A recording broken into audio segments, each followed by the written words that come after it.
2025 সালে দোল পূর্ণিমা কবে পড়েছে? পঞ্জিকা অনুসারে দোল পূর্ণিমার পূর্ণাঙ্গ সময়সূচি। দোল পূর্ণিমার দিনে পড়েছে বছরের প্রথম চন্দ্রগ্রহণের ছায়া।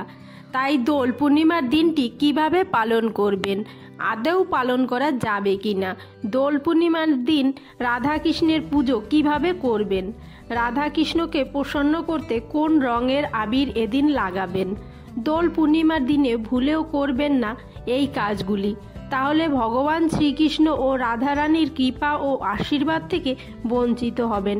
নমস্কার বন্ধুরা, দোলা মণ্ডল চ্যানেলে আপনাদের সবাইকে অনেক অনেক স্বাগত। আশা করছি বন্ধুরা আপনারা সবাই শ্রীকৃষ্ণের কৃপায় ভালো আছেন এবং সুস্থ আছেন। বন্ধুরা, সামনে আসতে চলেছে দোল পূর্ণিমা। এই দোল পূর্ণিমায় আমাদের হিন্দু সনাতন ধর্মে বিশেষ গুরুত্ব ও মাহাত্ম্য রয়েছে। বন্ধুরা, এই দোল পূর্ণিমা হলো রাধা কৃষ্ণ ও গোপিনীদের রঙের মিলন উৎসব। রাধা কৃষ্ণ ও গোপিনীরা এই দোল পূর্ণিমা তিথিতে দোল উৎসবটি পালন করেছিলেন, আর তখন থেকেই এই দোল উৎসব পালিত হয়ে আসছে। অনেকে আবার এই উৎসবকে বসন্ত উৎসব বলে অভিহিত করে থাকেন, আবার অনেক জায়গায় এটি হোলি উৎসব নামে পরিচিত। বন্ধুরা, আজকের ভিডিওতে আমি আপনাদের জানাবো এবছর অর্থাৎ 2025 সালে দোল পূর্ণিমা বা দোল উৎসব কবে পড়েছে, দোল পূর্ণিমার পূর্ণাঙ্গের সময়সূচি, দোল উৎসব কবে পালন করতে হবে, হোলিকা দহন বা ন্যাড়া পোড়ার শুভ সময় কখন পড়েছে, এছাড়া এই দিনে গঙ্গা স্নানের শুভ সময় কখন পড়েছে এবং শ্রী শ্রী সত্যনারায়ণের পুজোর সময় কখন পড়বে এবং পূর্ণিমা তিথি কখন শুরু হচ্ছে এবং কখন শেষ হচ্ছে। এছাড়া এই দিনে রয়েছে বছরের প্রথম চন্দ্রগ্রহণ। তাই চন্দ্রগ্রহণ কখন শুরু হচ্ছে, চন্দ্রগ্রহণে দোল পূর্ণিমা পালন করা যাবে কিনা বিস্তারিত জানাবো আজকে ভিডিওটির মাধ্যমে। এছাড়া এই দোল পূর্ণিমার দিনে আমাদের সমস্ত ভক্তগণ কোন কোন নিয়মবিধি মেনে চলবেন এবং কি কি কাজ আমাদের ভুলেও করা যাবে না, সেই বিষয়ে বিস্তারিত আলোচনা করব আজকে ভিডিওটির মাধ্যমে।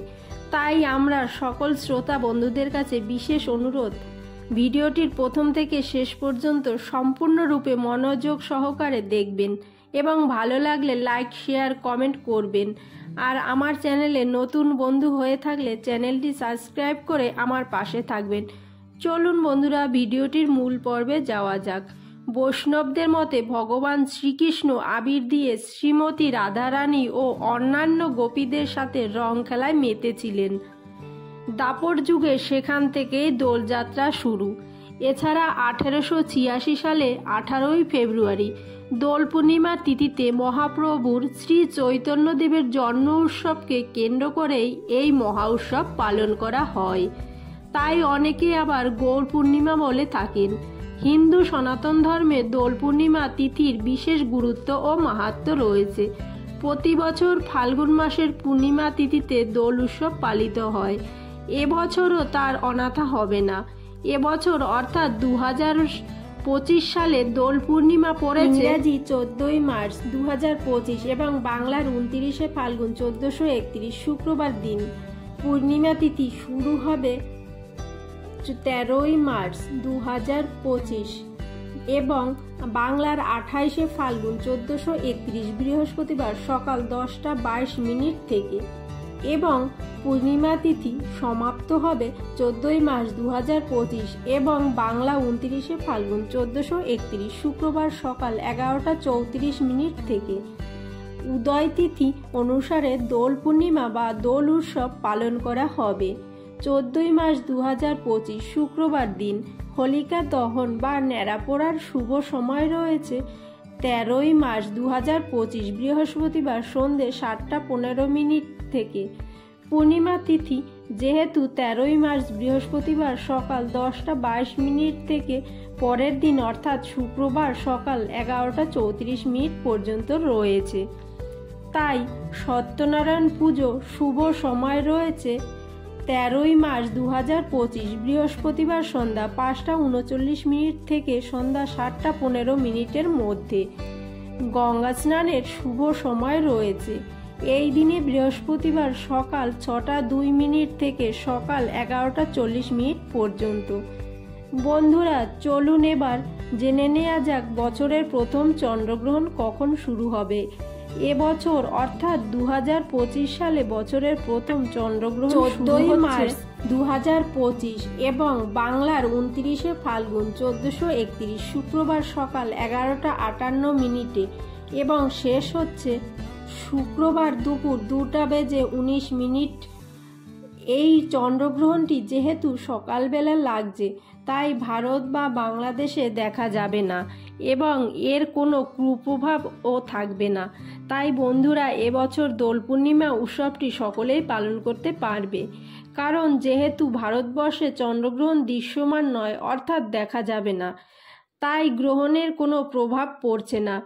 তাই এবছর দোল পূর্ণিমা পালন করতে কোনো অসুবিধা নেই। সকলেই আনন্দের সাথে এই দোল পূর্ণিমা উৎসবটি পালন করতে পারবো এবং বসন্ত উৎসব বা দোল উৎসবের আনন্দ উপভোগ করব। চলুন বন্ধুরা, এবার জেনে নেওয়া যাক এই দোল পূর্ণিমার দিনে ভুলেও কোন 5টি কাজ কখনোই করবেন না। দোল পূর্ণিমা তিথিটি অত্যন্ত পবিত্র ও গুরুত্বপূর্ণ একটি তিথি। হিন্দু সনাতন ধর্মে এই পূর্ণিমার বিশেষ ও মাহাত্ম্য রয়েছে। এই পূর্ণিমা তিথিতে রাধা গোবিন্দের বিশেষ পুজো অর্চনা করা হয়। বছরে যতগুলো পূর্ণিমা তিথি আছে, তার মধ্যে দোল পূর্ণিমা তিথিটি বিশেষ অন্যতম ও গুরুত্বপূর্ণ ভূমিকা পালন করে থাকে। তাই এই দিনে এমন কিছু কাজ আছে যা আমাদের কখনোই করা উচিত না, যা আমাদের জীবন ও সংসারে দুর্ভাগ্য ডেকে আনে, পরিবারে অশান্তি সৃষ্টি করে, জীবন ও সংসারে অভাব অনটন কলহর সৃষ্টি হয়। তাই বন্ধুরা, পবিত্র দোল পূর্ণিমার দিনে ভুলেও করবেন না এই 5টি কাজ। সর্বপ্রথম এই দিনে যে কাজটি ভুলেও করবেন না তা হলো দেরি করে ঘুম থেকে উঠবেন না। বন্ধুরা, যারা দেরি করে ঘুম থেকে ওঠেন তারা অত্যন্ত এই দিনে সকাল সকাল ঘুম থেকে ওঠার চেষ্টা করবেন। তারপর স্নান সেরে ভগবান শ্রীকৃষ্ণের চরণে আবির লাগাবেন। বাড়িতে যদি গোপাল থাকে তাহলে গোপালকে আবির লাগাবেন এবং এরপর ভগবান শ্রীকৃষ্ণের নাম জপ করবেন। হরে কৃষ্ণ কৃষ্ণ কৃষ্ণ হরে হরে, হরে রাম রাম রাম হরে হরে। এই মন্ত্রটি জপ করুন। এতে ভগবান শ্রীকৃষ্ণের বিশেষ কৃপা ও আশীর্বাদ লাভ করতে পারবেন এবং আপনার জীবন ও সংসারে সুখ শান্তি সমৃদ্ধি পাবে। দ্বিতীয়ত, এই দিনে বাড়িঘর দুয়ার সুন্দর করে পরিষ্কার পরিচ্ছন্ন করে রাখবেন। এই দিনে বাড়িঘর দুয়ার কখনোই নোংরা বা অপরিচ্ছন্ন করে রাখবেন না। বন্ধুরা, শাস্ত্র অনুসারে প্রত্যেক পবিত্র পূর্ণ দিনে ঐশ্বরিক বা শুভ শক্তি বাড়িতে আগমন ঘটে। তাই এই দিনে বাড়িঘর দুয়ার সুন্দরভাবে পরিষ্কার পরিচ্ছন্ন করে রাখবেন, কখনোই নোংরা বা অপরিষ্কার রাখবেন না। বাড়িতে কিন্তু মা লক্ষ্মী এতে প্রবেশ করে না, তাই এই দিনে ঘর দুয়ার সুন্দরভাবে পরিষ্কার পরিচ্ছন্ন করে রাখুন। তৃতীয়ত, এই দিনে ভুলেও মাছ মাংস বা আমিষ জাতীয় কোনো প্রকার খাবার ভুলেও খাবেন না। এই দিনে রাধা গোবিন্দের পূজা অর্চনা করা হয় এবং অনেক বাড়িতে সত্যনারায়ণ পুজো করা হয়। তাই এই দিনে মাছ মাংস না খাওয়াই অতি উত্তম। যদি আপনি এই দিনে উপবাস থেকে রাধা গোবিন্দের পুজো করেন বা মা লক্ষ্মীর পুজো করেন, এতে পূর্ণফল লাভ করতে পারবেন। আর যদি উপোস না থাকেন তাহলে নিরামিষ আহার করবেন, তবে মাছ মাংস ভুলেও গ্রহণ করবেন না। চতুর্থ, এই দিনে বাড়িতে কোনো প্রকার গরিব দুঃখী বা ভিখারি এলে তাকে তাড়িয়ে দেবেন না। আপনার সাধ্যমতো আপনি অবশ্যই তাকে কিছু না কিছু দান করবেন, কারণ শাস্ত্রমতে পূর্ণতিথিতে দানের অনেক মাহাত্ম্য রয়েছে। পূর্ণতিথিতে দান করলে ঐশ্বর্য ধন সম্পত্তি বৃদ্ধি হয়, পরিবারে সুখ শান্তি বজায় থাকে, ভগবান শ্রীকৃষ্ণ সহ সকল দেবদেবীর কৃপা ও আশীর্বাদ লাভ করা যায়। তাই এই দিনে অবশ্যই আপনার সাধ্যমতো কিছু না কিছু আপনি দুস্থ গরিব অসহায় ব্যক্তিকে দান করবেন। পঞ্চমত, এই দিনে গুরুজনদের অপমান করবেন না, কাউকে আঘাত দিয়ে কথা বলবেন না। এই দিনে কারো সাথে ঝগড়াঝাটি অশান্তি করবেন না। চেষ্টা করবেন এই দিনে আপনার কথা যেন কেউ কষ্ট না পায়।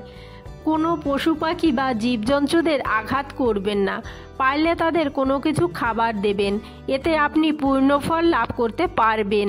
বন্ধুরা, এইভাবেই আপনারা দোল পূর্ণিমার দিনটি পালন করতে পারেন, তাহলে দেখবেন আপনাদের জীবনে সমস্ত কিছুই ভালো হবে, জীবনে সুখ শান্তি বজায় থাকবে, অর্থ অন্যান্য সমস্যা দূর হবে, ভগবান শ্রীকৃষ্ণের কৃপায় ও আশীর্বাদে বজায় থাকবে সদা সর্বদা।